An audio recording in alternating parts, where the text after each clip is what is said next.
What is the difficulty? Said Levin. Oh, it's a long and tedious story. The whole business is in such an anomalous position with us. But the point is she has been for 3 months in Moscow, where everyone knows her, waiting for the divorce. She goes out nowhere, sees no woman except Dolly, because, do you understand, she doesn't care to have people come as a favor.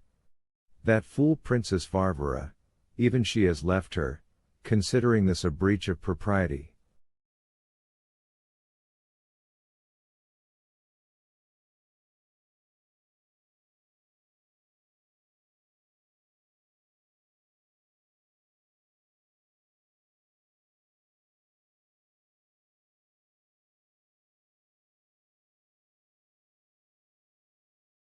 Well, you see, in such a position any other woman would not have found resources in herself.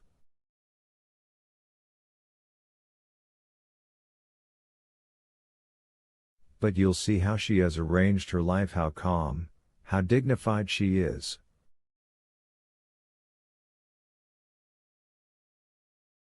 To the left, in the crescent opposite the church, shouted Stepan Arkadyevitch, leaning out of the window. Phew! How hot it is! He said, in spite of 12 degrees of frost, flinging his open overcoat still wider open.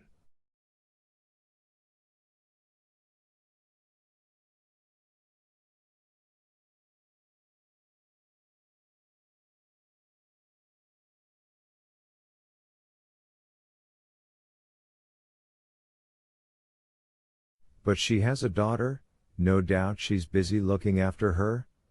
Said Levin.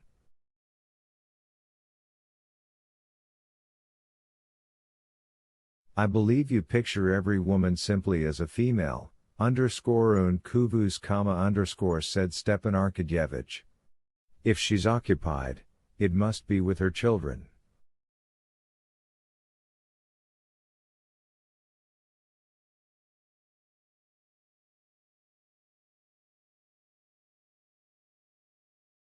No, she brings her up capitally, I believe, but one doesn't hear about her.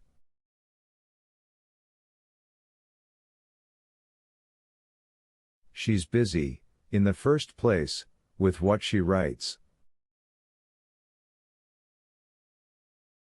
I see you're smiling ironically, but you're wrong. She's writing a children's book, and doesn't talk about it to anyone. But she read it to me and I gave the manuscript to Vorkuev. You know the publisher on. He's an author himself too, I fancy.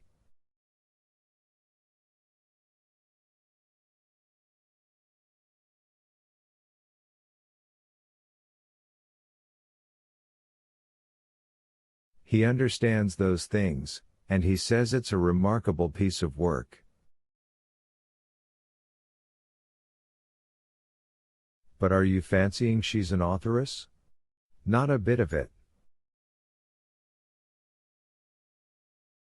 She's a woman with a heart, before everything, but you'll see. Now she has a little English girl with her, and a whole family she's looking after.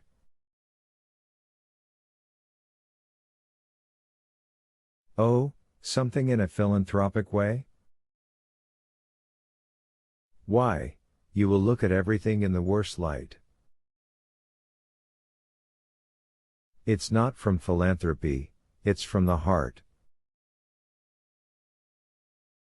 That is, Vronsky had a trainer, an Englishman, first-rate in his own line, but a drunkard.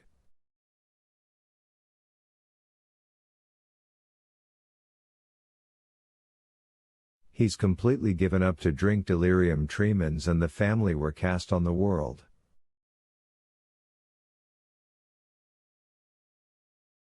She saw them, helped them, got more and more interested in them, and now the whole family is on her hands. But not by way of patronage, you know, helping with money, She's herself preparing the boys in Russian for the high school, and she's taken the little girl to live with her.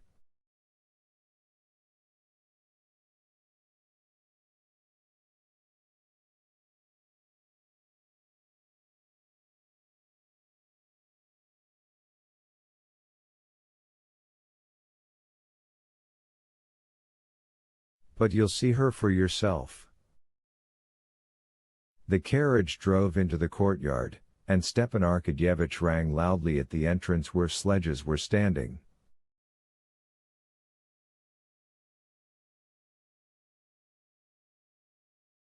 And without asking the servant who opened the door whether the lady were at home, Stepan Arkadyevitch walked into the hall.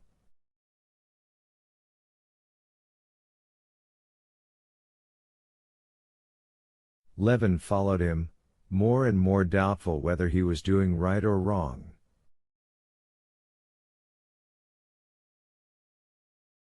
Looking at himself in the glass, Levin noticed that he was red in the face, but he felt certain he was not drunk, and he followed Stepan Arkadyevitch up the carpeted stairs.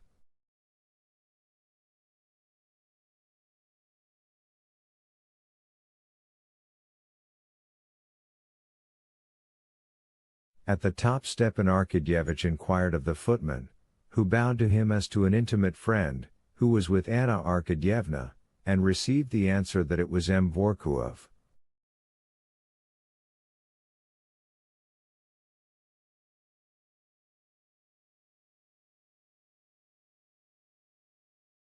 Where are they?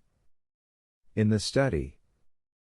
Passing through the dining room, a room not very large, with dark, paneled walls, Stepan Arkadyevitch and Levin walked over the soft carpet to the half-dark study, lighted up by a single lamp with a big dark shade.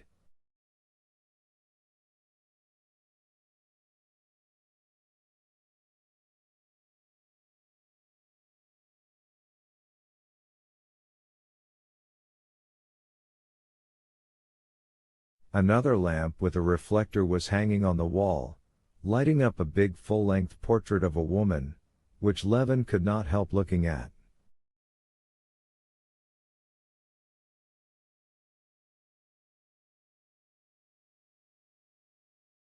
It was the portrait of Anna, painted in Italy by Mihailov. While Stepan Arkadyevitch went behind the _triage_, and the man's voice which had been speaking paused, Levin gazed at the portrait, which stood out from the frame in the brilliant light thrown on it, and he could not tear himself away from it.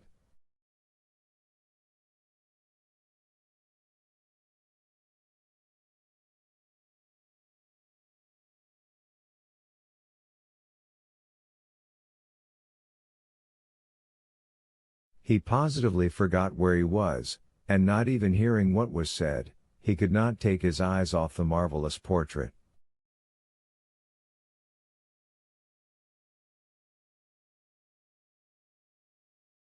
It was not a picture, but a living, charming woman, with black curling hair, with bare arms and shoulders, with a pensive smile on the lips, covered with soft down. Triumphantly and softly she looked at him with eyes that baffled him.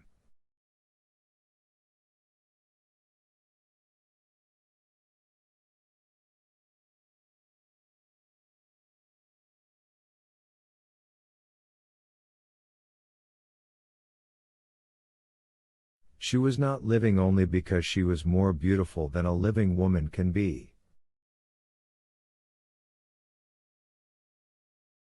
I am delighted. He heard suddenly near him a voice, unmistakably addressing him, the voice of the very woman he had been admiring in the portrait.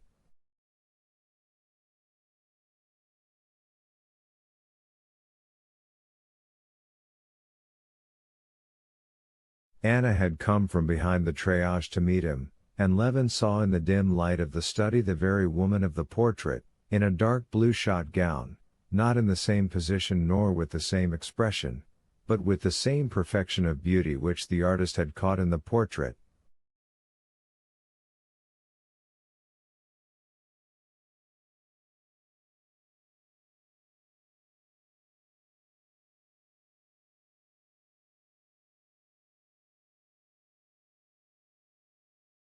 She was less dazzling in reality, but, on the other hand, there was something fresh and seductive in the living woman which was not in the portrait.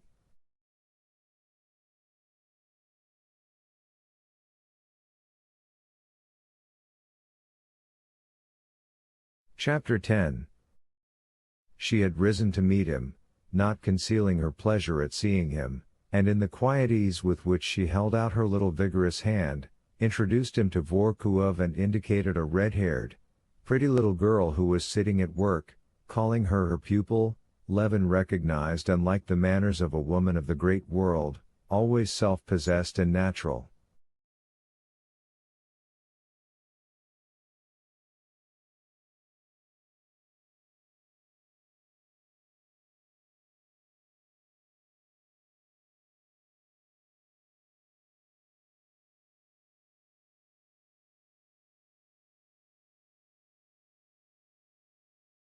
I am delighted, delighted, she repeated, and on her lips these simple words took for Levin's ears a special significance. I have known you and liked you for a long while, both from your friendship with Stiva and for your wife's sake. I knew her for a very short time, but she left on me the impression of an exquisite flower, simply a flower.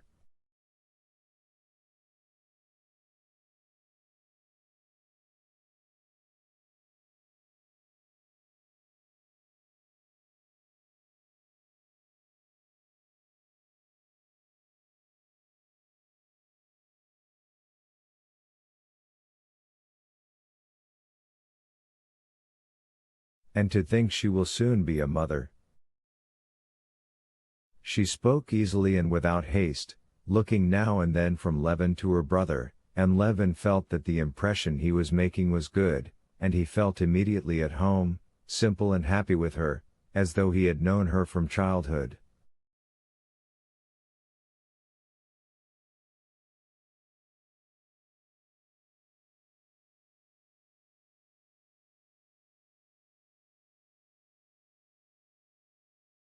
Ivan Petrovitch and I settled in Alexei's study, she said in answer to Stepan Arkadyevitch's question whether he might smoke, just so as to be able to smoke, and glancing at Levin, instead of asking whether he would smoke, she pulled closer a tortoiseshell cigar case and took a cigarette.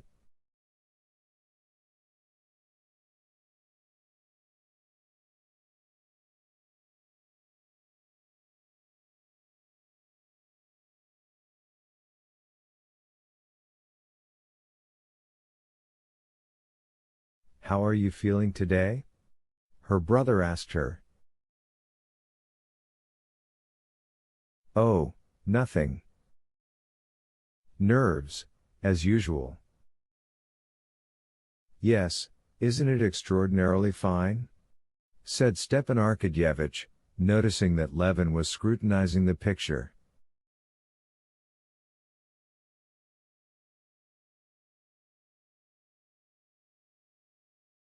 I have never seen a better portrait. And extraordinarily like, isn't it? Said Vorkuev. Levin looked from the portrait to the original. A peculiar brilliance lighted up Anna's face when she felt his eyes on her. Levin flushed, and to cover his confusion would have asked whether she had seen Darya Alexandrovna lately, but at that moment Anna spoke.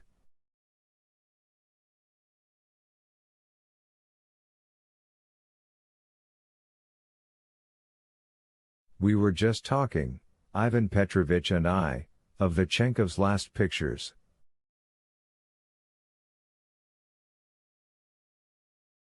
Have you seen them? Yes, I have seen them, answered Levin. But, I beg your pardon, I interrupted you. You were saying?